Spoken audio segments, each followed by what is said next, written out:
నమస్తే. పేపర్ లీక్లు విద్యా వ్యవస్థలో ఉన్న లోపాలను ఎత్తి చూపుతూ కూడా సిజేపీ కాక్రోచ్ జనతా పార్టీ ఒక పోరాటాన్ని అయితే ఉధృతం చేస్తోంది. ఈరోజు పార్లమెంట్ ముట్టడితో ఈ పోరాటం కాస్త ఉద్యమం రూపం దాల్చిన సిచ్యువేషన్ కనిపిస్తోంది. ఈ పార్లమెంట్ ముట్టడితో దేశ రాజధాని ఢిల్లీ పరిసర ప్రాంతాలన్నీ కూడా అట్టుడుకుపోయిన సిచ్యువేషన్స్ కనిపిస్తూ ఉన్నాయి.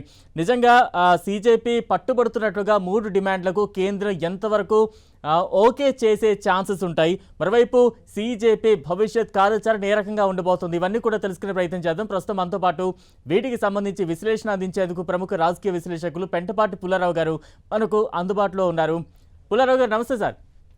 నమస్కారం. రైట్, ఈరోజు ఉద్యమం అంతా చూస్తూ ఉంటారు. ఢిల్లీలో ఏ రకంగా సిజేపీ పెద్ద ఎత్తున పార్లమెంట్ ముట్టడికి ప్రయత్నించింది, ఈ రగడ మొత్తం కూడా చూశారు. ఏం చెప్పాలనుకుంటున్నారు? ఈ భవిష్యత్ కార్యాచరణ ఏ రకంగా ఉండబోతుంది సిజేపీది? ఒకటి మనం చెప్పలేము ఎలాగెళ్తుంది, ఎంతవరకు వెళ్తుంది. ఇలాంటి యాజిటేషన్ స్టార్ట్ అవ్వాక వాళ్ళ విధానాలు ఏమవుతాయి, జవాబులు ఎలాగుంటాయి, పబ్లిక్ సెంటిమెంట్ పబ్లిక్ లో ఏమున్నదో చెప్పలేము. ప్రతి యాజిటేషన్ సీరియస్ గా తీసుకోవాలి, ప్రతి యాజిటేషన్ కూడా సీరియస్ గా తీసుకోక్కర్లేదు. సో ఇవాళ వాళ్ళు చేసింది ఏం కొత్త కాదు, అనుకున్నదే చేశారు. చాలా బ్రాడ్ గా వెళ్తున్నారు. ఆపోజిషన్ సపోర్ట్ వెనకాల ఉన్నది. సో ఎంతవరకు వెళ్తారు? ఇవాళ వాంగ్ చుక్ అనే వ్యక్తి ఎక్కడి నుంచి వచ్చాడు, ఎన్ని ప్రశ్నలు వస్తున్నాయి. ఇది రేపు ఎల్లుండా మనం ఆలోచించవలసిన సెంట్రల్ గవర్నమెంట్, స్టేట్ గవర్నమెంట్ ఇలాంటి ఎన్నో యాజిటేషన్స్ చూశారు. అది ఎలా హ్యాండిల్ చేస్తారో మనం చూడాలి. తప్పకుండా ఇలా చేస్తారు అనుకున్నారు కాబట్టి పోలీస్ కమిషనర్ మార్చారు, మొన్నే మార్చారు. కొత్తగా ఒక టఫ్ కమిషనర్, పోలీస్ కమిషనర్ ఢిల్లీని తీసుకొచ్చారు. సో బీజేపీ కూడా ప్రభుత్వం ఇవన్నీ అర్థం చేసుకుంటుంది, అనుభవం ఉన్నది.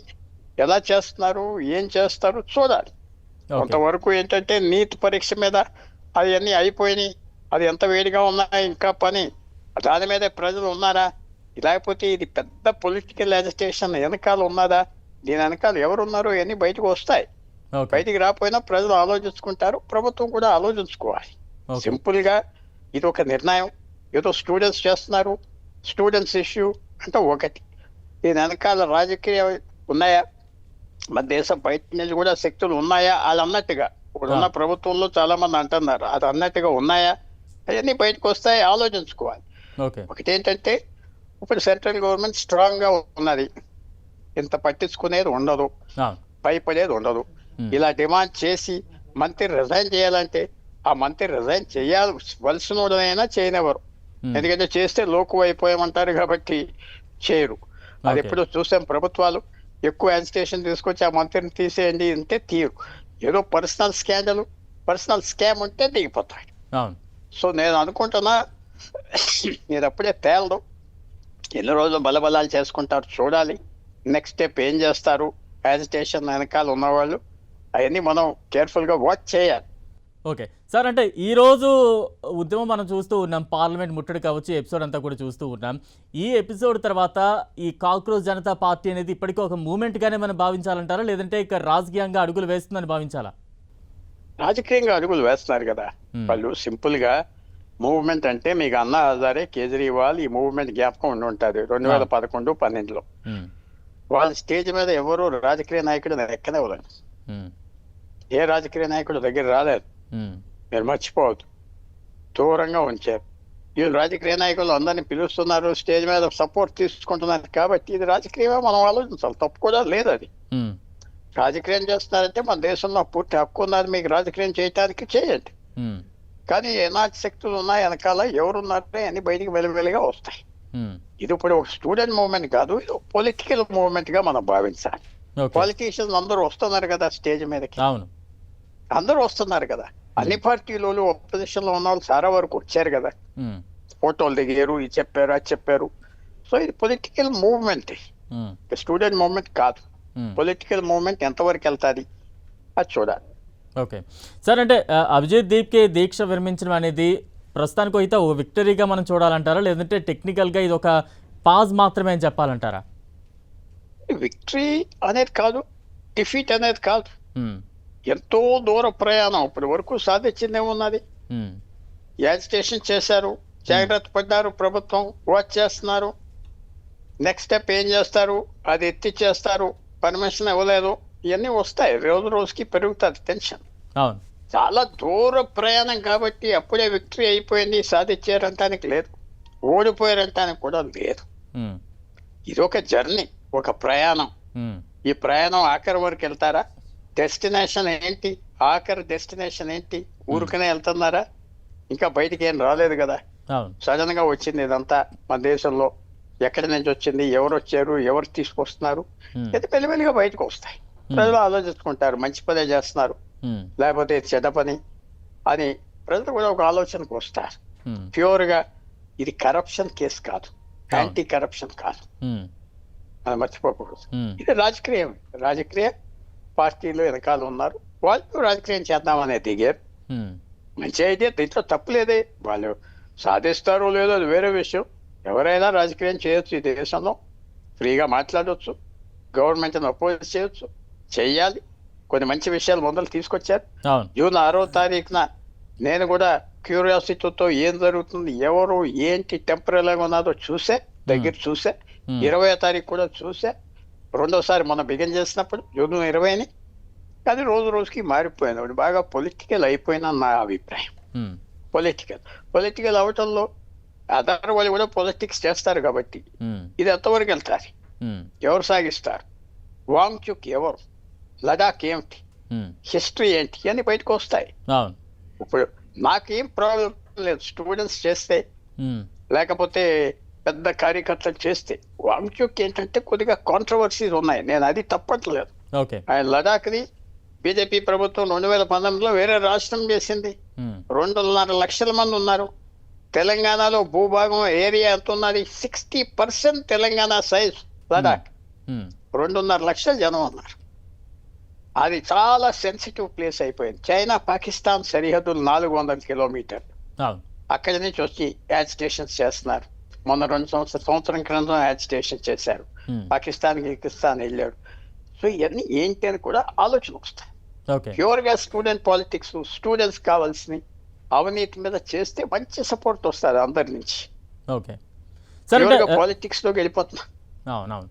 సరే అంటే జేపీ నడ్డాతో సీజేపీకి సంబంధించిన ఆందోళనకారులు కావచ్చు, లేదంటే సీజేపీకి సంబంధించిన నేతలు కావచ్చు భేటీ అయ్యారు. 2 పేజీల లేఖ కూడా సమర్పించారు.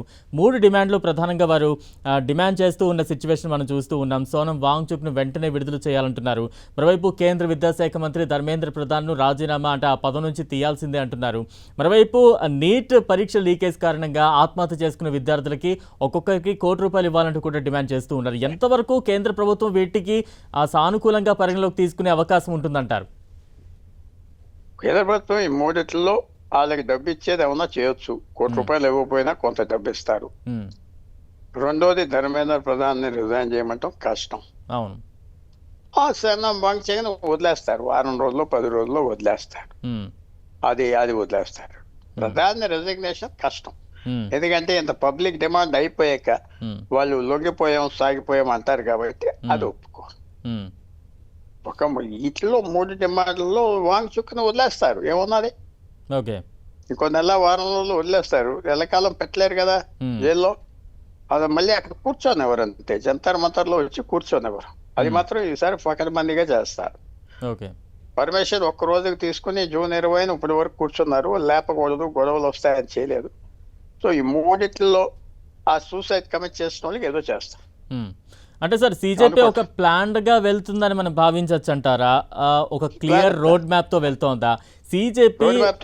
నిజంగా కేంద్ర ప్రభుత్వానికి బీజేపీ పార్టీకి ఎటువంటి ఒక సవాల్గా మారిందని భావించవచ్చు అంటారు ప్రస్తుత సిచ్యువేషన్ చూస్తూ ఉంటే?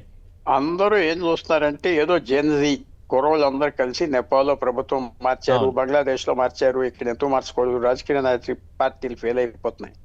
కానీ ఇక జెన్జీ సక్సెస్ అవడానికి చాలా కష్టాలు.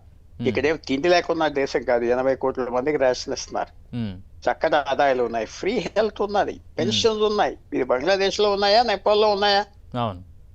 1% లేవు అక్కడ, పాకిస్తాన్ లో, కిర్గిస్థాన్ లో.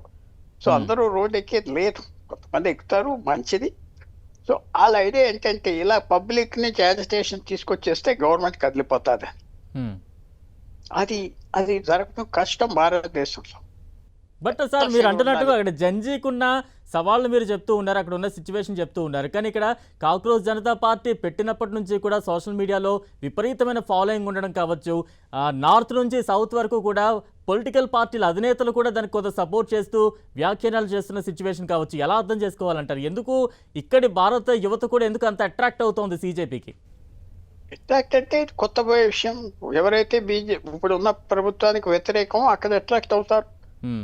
ఈ గవర్నమెంట్ కి 40% ఓట్లు ఉన్నాయి, 100కి 100% లేవు కదా. సో తప్పకుండా రాజకీయాల మీద కోపం ఉన్న వాళ్ళకి ఇదేదో కొత్త దారి అని చేస్తారు. అది కూడా తప్పలేదంటాను. అది సాధిస్తారా లేదా మనం చూడాలి. ఏదో ఇలాగ యాజిటేషన్ చేసేస్తే గవర్నమెంట్లు మూసు పారిపోతాయంటూ అది అవ్వదు. భారతదేశంలో కష్టం. అంత తీవ్రమైన ఆకలి ఎక్కడున్నది మన దేశంలో చెప్పండి. ఖచ్చితంగా అవును, లేదు. ఎక్కడ అందరికి ఎక్కడ ఆకలి లేదు, బాగా తింటున్నాం చక్కగా. ఇళ్ళు ఉన్నాయి, ఇళ్ళు ఇస్తున్నారు, నీరు ఇస్తున్నారు, టాయిలెట్స్ ఉన్నాయి, ట్రైన్లు ఉన్నాయి, బస్సు ఫ్రీ అంటున్నారు, మెడిసిన్ ఫ్రీ. భారతదేశంలో ఇచ్చిన మెడికల్ ట్రీట్మెంట్ పెద్ద దేశాల్లో లేవు. అన్ని ఉన్నాయి, ఇంకా కావాలంటున్నారు, అది వేరే విషయం. సో గబగబా వెళ్ళిపోయి మన పరిస్థితి బాగోలేదంటే అది అంతవరకు వెళ్ళవు. అంతవరకు వెళ్ళవు. తర్వాత ఎలాంటి సామాజిక చట్టాలు ఉన్నాయి, ఇక్కడ రిజర్వేషన్లు ఉన్నాయి, ప్రమోషన్లకు ఉన్నాయి, స్కాలర్షిప్స్ ఉన్నాయి, 100% స్కాలర్షిప్స్ ఉన్నాయి, హాస్టల్స్ ఉన్నాయి. ఎక్కడన్నా ఈ దేశంలో నేపాల్లో ఉన్నాయా, బంగ్లాదేశ్ లో ఉన్నాయా, శ్రీలంకలో ఉన్నాయా, పాకిస్తాన్ లో ఉన్నాయా, బర్మాలో ఉన్నాయా? ఎక్కడా లేవు, ఎక్కడా లేవు. సో మనం అది అన్ని అర్థం చేసుకోవాలి. అంత సింపుల్ గా ప్రభుత్వాన్ని మార్చవచ్చు, ఇంకో ప్రభుత్వం బాగా చేస్తుంది. అదే కానీ ఏదో 1,00,000 మంది 2,00,000 మంది వచ్చి తీసేద్దామంటే అవ్వదు, వ్యతిరేకిస్తారు ప్రజలు.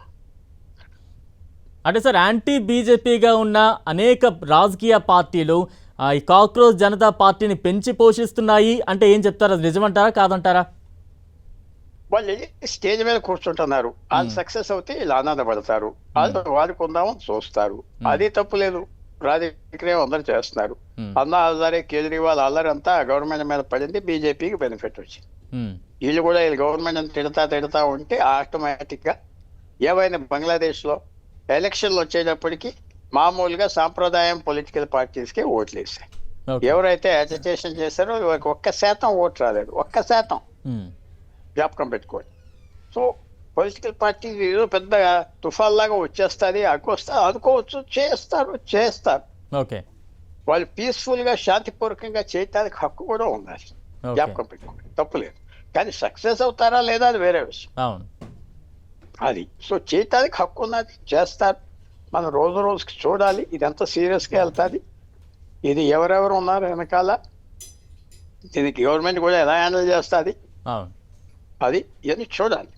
నరేంద్ర మోడీ కూడా కాంప్రమైజ్ అవుతా ఉంటాడు, దాంట్లో కూడా మేము పెద్ద బిగిసిపోయి కూర్చోడు, కాంప్రమైజ్ అవుతా ఉంటాడు, కాంప్రమైజ్ అవుతాడు. ఎందుకంటే పాలిటిక్స్ లో ముందరికి వెళ్ళిపోవాలని ఎలాంటి కాంప్రమైజ్ అవుతాడో మనం చూడాలి. Right thank you so much Pentapati Pullarao గారు, మీ విలువైన సమయాన్ని కేటాయించారు. అసలు సీజేపీ ఇంత ఉధృతంగా చేయడానికి కారణాలు ఏంటి, ప్రభుత్వం ఎటువంటి అడుగులు తీసుకునే ఛాన్సెస్ ఉంటాయి, ఇవన్నీ కూడా చాలా చక్కగా అందరికీ అర్థమయ్యేలా విశ్లేషించారు. Thank you so much Pentapati Pullarao garu. ఇది వాల్టీ special interview. Stay tune to 10 TV.